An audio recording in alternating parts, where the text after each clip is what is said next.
నమస్తే ఖాద్రీ న్యూస్ కి స్వాగతం।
దేవుడు కూడా వచ్చాడు, దేవుడు వాళ్ళు కూడా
ब्राह्मणो आस्यं समाजे आहोरायं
సమస్యలను పరిష్కరించాలి. అంగన్వాడీ సమస్యలను అంగన్వాడీల పట్ల రాష్ట్ర ప్రభుత్వం నిర్లక్ష్యం వైఖరి పరిష్కారం చేయాలి.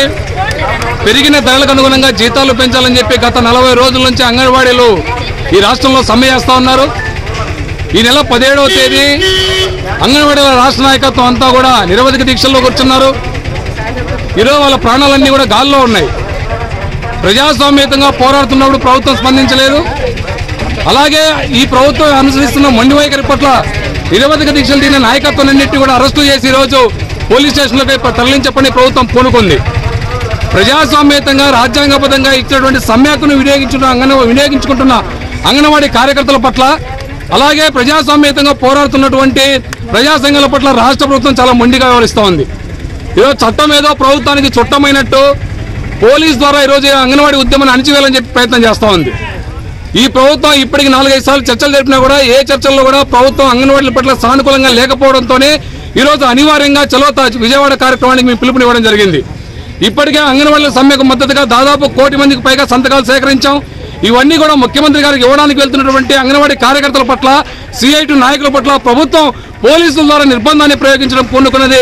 ఇది అప్రజాస్వామ్యమైన చర్య అని చెప్పి నేను చెప్పదలుచుకున్నాం. పోరాటాలని, ఉద్యమాలని పోలీసుల ద్వారానో లేదా కేసుల ద్వారానో ఇట్లాంటి అణిచివేతల ద్వారా ఉద్యమాన్ని అణిచివేస్తామని ప్రభుత్వం భావిస్తే అది పొరపాటు అవుతుంది. నిజంగా ఈ ప్రభుత్వానికి అంగన్వాడీ ప్రభుత్వానికి కార్యక్రమం ఉన్నా లేదా ఈ ప్రభుత్వం చెబుతున్నటువంటి మహిళా సాధికారత ఏదైనా అర్థం ఉంటే వెంటనే అంగన్వాడీ జీతాలు పెంచాలి. ఒక అంగన్వాడీలకే కాదు, సచివాలయ ఉద్యోగులు మొదలుకొని పోలీసులో పనిచేసే హోంగార్డులకు కూడా 1000 మౌలు పని చేయించుకుంటున్నారు పోలీసు వాళ్ళతో. వాళ్ళకు కూడా జీతాలు పెంచుతామని ఇదే జగన్ ప్రతిపక్ష నేతగా ఉన్నప్పుడు చెప్పాడు. వాళ్ళకు జీతాలు పెంచాల, అందరికీ కడుపులో మండుతూ ఉంది. కాకపోతే ప్రభుత్వం తన అధికారాన్ని అడ్డం పెట్టుకొని పోలీసుని మాపై పురమాయించి ఈ ఉద్యమాన్ని అణచివేస్తామనుకుంటే అది కేవలం పై మాట అవుతుంది. లోపల ఏదో అన్ని వర్గాల కార్మికులు, ఈవెన్ పోలీస్ డిపార్ట్మెంట్ లో పనిచేసే కార్మికులు, ఉపాధ్యాయులు, సచివాలయాలు అందరూ కూడా ఆడిపోసుకుంటున్నారు ఈ ప్రభుత్వాన్ని. ధరలు పెరిగిపోతా ఉన్నాయి, పని భారం పెరుగుతూ ఉంది, జీతాలు పెంచకపోతే ఎట్లా అని చెప్పేసి అధికారులు, ప్రజలు ఈరోజు ఉద్యోగుల ఆందోళనలో ఉంటే ప్రభుత్వం మొండిగా ఈరోజు అంగన్వాడీ ఉద్యమాన్ని అణచివేయడానికి అదే ఉద్యోగ వర్గాన్ని వాడుకోవడం అనేది చాలా సిగ్గుచేటైన విషయం. ఈరోజు మహిళా పోలీసుల్ని పురమాయించి అంగన్వాడీ కార్యకర్తలపై దౌర్జన్యం చేస్తా ఉన్నారు. నిన్నటి దినం విజయవాడ సెంటర్ లో 3 గంటల కాడ మొత్తం లైట్లన్నీ ఆఫ్ చేసి శిబిరంలో ఉన్నటువంటి 1000 మంది అంగన్వాడీ కార్యకర్తల్ని అమానుషంగా, అక్రమంగా, దౌర్జన్యంగా అరెస్టు చేసి స్టేషన్ల చుట్టూ తిప్పుతా ఉన్నారు. ఏం దొంగతనం చేశారా అని చెప్పి అడుగుతాను. వీళ్ళేమన్నా నిర్బంధంగా ఈ దేశంలో సాంఘిక వ్యతిరేకంగా ఏమన్నా, ఈ సమాజానికి వ్యతిరేకంగా ఏమన్నా అంగన్వాడీలు విజయవాడకు వచ్చారని ఈ రోజు పొద్దున్న ఉదయం 10 గంటల వరకు జిల్లా కలెక్టర్ అనే వ్యక్తులకు ఆదేశాలు జారీ చేసి 10 గంటల లోపు ఉద్యోగులకు విధులకు ఎవరైతే వాళ్ళు వెళ్తున్నారో వారందరిపైన కూడా మేము విధులకు తీసుకుంటాము, 10 గంటల తర్వాత విధులకు రాని వాళ్ళందరినీ కూడా మేము విధుల నుంచి బహిష్కరిస్తున్నాము అని ఒక జీవో సాంక్షన్ చేశారు. దానిపైన మీరు ఏమంటారు? గతంలో కూడా ఇట్లాంటి పద్ధతుల్ని అనేక ప్రభుత్వాలు అనుసరించాయి. ఈ ప్రభుత్వానికి ముందున్న ప్రభుత్వం ఇలాగే అధికారాన్ని అడ్డం పెట్టుకుని 70 మంది అంగన్వాడీ కార్యకర్తలను టెర్మినేట్ చేస్తే మళ్ళీ న్యాయ వ్యవస్థకు మేము అప్రోచ్ అయిన తర్వాత కోర్టు ద్వారా మా ఉద్యోగాలు తెచ్చుకున్నాం. ఇప్పుడు కూడా ఈ ప్రభుత్వానికి నిజంగా చిత్తశుద్ధి ఉంటే ఇట్లాంటి బెదిరింపులు కాదు, టైం బౌండ్ పెట్టి ఉదయం 10 గంటలు, సాయంకాలం 5 గంటలు అని చెప్పి భయపడించి అధికారులు ఈరోజు అంగన్వాడీలు ఉద్యోగాలు తెచ్చుకుంటామని చెప్పేసి చెప్పడం ఇది సరైనది కాదు. ఒకవేళ ప్రభుత్వం అట్లాంటి దాచకానికి పూనుకుంటే అంగన్వాడీ కార్యకర్తలు ఉద్యోగాలు తీసేసి రోడ్ల పాలు చేస్తే మీ ఆ ఉసురు ఈ ప్రభుత్వం తగులుతుంది. న్యాయ వ్యవస్థ ద్వారా ఈ ప్రభుత్వానికి చంపబట్టు పెట్టేలాగా అంటే ఆల్రెడీ ఇప్పుడు జిల్లా కలెక్టర్లకు అథారిటీ ఇచ్చారు. ఉదయం 10 గంటల తర్వాత ఎవరైతే విధులకు హాజరు కాని వారందరినీ టర్మినేట్ చేయమని చెప్పి జీవో సాంక్షన్ చేశారు. అది అధికారం ఇప్పటికే అనేక సార్లు ప్రభుత్వం చర్చలు జరిపింది. అంగన్వాడీ ప్రభుత్వం యొక్క చెప్పిన మాట నమ్మలేదు, నమ్మకుండా ప్రభుత్వం మీద నమ్మకం లేదని చెప్పేసి రోడ్ల మీద ఉన్నారు. 40 రోజుల నుంచి రోడ్ల మీద ఉన్నారు. ఉద్యోగాలు తీసేస్తామన్నా, ఎస్మా ప్రయోగిస్తామన్నా కూడా అంగన్వాడీ తెగించి పోరాడుతున్నారు. కాబట్టి అంగన్వాడీ సంస్థ పరిష్కారం చేయడం చేతగాక ఈరోజు టెర్మినేషన్ చేస్తామని చెప్పేసి డెడ్ లైన్లు పెట్టి అధికారులు వ్యవహరిస్తున్నారు తప్ప ఇది ప్రభుత్వం నిర్బంధకాండి అవుతుంది. కాబట్టి ఇట్లాంటి పద్ధతులు అనుసరించిన ప్రభుత్వానికి కానీ అదే జిల్లా కలెక్టర్ కానీ మరి సరైనది కాదని చెప్పి మేము చెప్పదలుచుకున్నాం. అంటే భవిష్యత్ కార్యాచరణ ఏ విధంగా ఉంటుంది మీది? పోలీసులు